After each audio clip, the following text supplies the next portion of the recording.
जय श्री कृष्ण।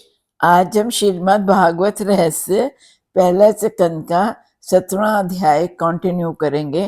पिछले पार्ट में हमने विष्णु पितामह श्री कृष्ण कहते हैं कि आप कितने दीन दयालु हैं कि मेरा सम्मान रखने के लिए, मेरी प्रतिज्ञा रखने के लिए आपने अपनी प्रतिज्ञा छोड़ दी। अब वो कौन सी प्रतिज्ञा का वर्णन करते हैं इस पार्ट में सुनेंगे।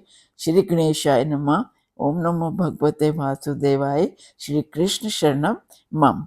श्री कृष्ण ने महाभारत के युद्ध में प्रतिज्ञा की थी कि वे शस्त्र नहीं उठाएंगे।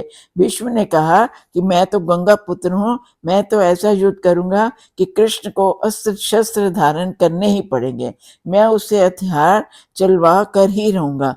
भीष्म के बाणों से अर्जुन मूर्छित हो गए, फिर भी बाण वर्षा करते ही रहे भीष्म पितामह। श्री कृष्ण ने सोचा कि यदि भीष्म बाण चलाते रहे तो अर्जुन की मृत्यु हो जाएगी, मैं ये तो महा अनर्थ होगा। मेरी प्रतिज्ञा चाहे टूट जाए। भगवान रथ से कूद पड़े, सिंह की तरह दहाड़ते हुए रथ के पहिए को चक्र लेकर भीष्म की ओर दौड़े। भीष्म ने उसी समय श्री कृष्ण को नमस्कार किया और भगवान का जय जयकार किया।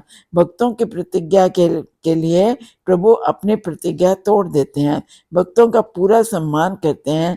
चाहे मेरी पराजय हो जाए, परंतु जीत मेरे भक्तों की ही होनी चाहिए। भीष्म कहते हैं श्री कृष्ण और मेरे दोनों की प्रतिज्ञा पूरी हुई। उस समय मैं भगवान के दो रूप देख रहा था।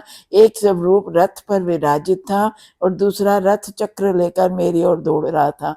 अर्जुन मूर्छित होने से रथ गड्ढे में ना गिरा दे, ऐसा सोचकर एक स्वरूप रथ संभाले हुए था और उस रूप में कोई शस्त्र धारण नहीं किया हुआ था। भीष्म का अर्थ है भयंकर। भयंकर कौन है? मन।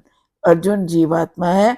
मन अवेश में बहुत संकल्प विकल्प करता रहता है, जिससे जीव रूपी अर्जुन घायल होता है और मूर्छित हो जाता है। ईश्वर मन को मारने लगते हैं तभी मन शांत होता है। जीवात्मा जब परमात्मा की शरण में आता है तब शांत होता है। इसके बाद उत्तरायण में भीष्म देह को छोड़ देते हैं। उत्तरायण में मृत्यु का अर्थ है ज्ञान की भक्ति से उत्तरावस्था में परिपक्व दशा में मृत्यु। कई पापी भी उत्तरायण में मरते हैं परंतु उनकी सदगति नहीं होती। कई योगी दक्षिणायन में मरते हैं फिर भी उनकी सदगति होती है। भीष्म तो महाज्ञानी थे, फिर भी प्रभु प्रेम में तन्मय होकर मरे। जिनकी मृत्यु पर देवगण बाजे बजाते हैं उनकी मृत्यु कृतार्थ होती है। भीष्म का प्रयाण के समय देवों ने ऐसा ही किया। मानव जीवन की अंतिम परीक्षा मृत्यु है। जिसका जीवन सुंदर है उसकी मृत्यु मंगलमय होगी। कण कण का सदुपयोग करो, क्षण क्षण का भी। कण का दुरुपयोग करोगे तो दरिद्र बनोगे और क्षण को व्यर्थ खर्च करोगे तो जीवन बिगड़ेगा। प्रतिदिन संयम बढ़ाओ।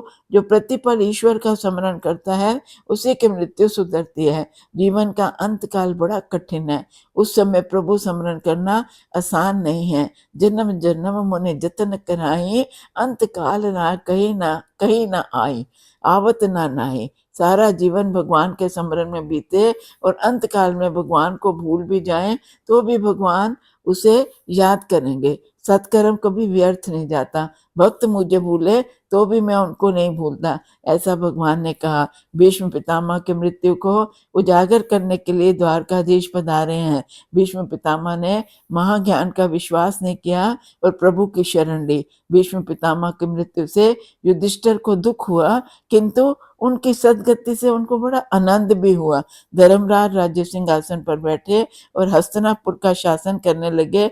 उनके राज्य में जो जाकर ना कोई भूखा है ना कोई बीमार, धर्म की मर्यादा का पालन करने वाला, ना कोई दुखी होता है ना कभी बीमार। संयम और सदाचार नहीं बढ़े तो धन संपत्ति भी आनंद नहीं दे सकती। सूत जी सावधान करते हैं, धर्मराज के राज्य में धर्म की शिक्षा ही दी जाती है। ये 17वां अध्याय, इसके 4 पार्ट थे। बहुत लंबा भीष्म पितामह श्री कृष्ण का आपस में वाद विवाद, क्या क्या हुआ युद्ध में, क्या कृष्ण ने पूछा, क्या पितामह ने जवाब दिए, क्या पितामह ने पूछा, क्या कृष्ण ने। बहुत आनंद आया। चारों पाठ का पाठ आप कीजिए, बहुत आनंद आपको भी आएगा। जय श्री कृष्ण। इस अध्याय को यही विश्राम देते हैं। जय श्री कृष्ण।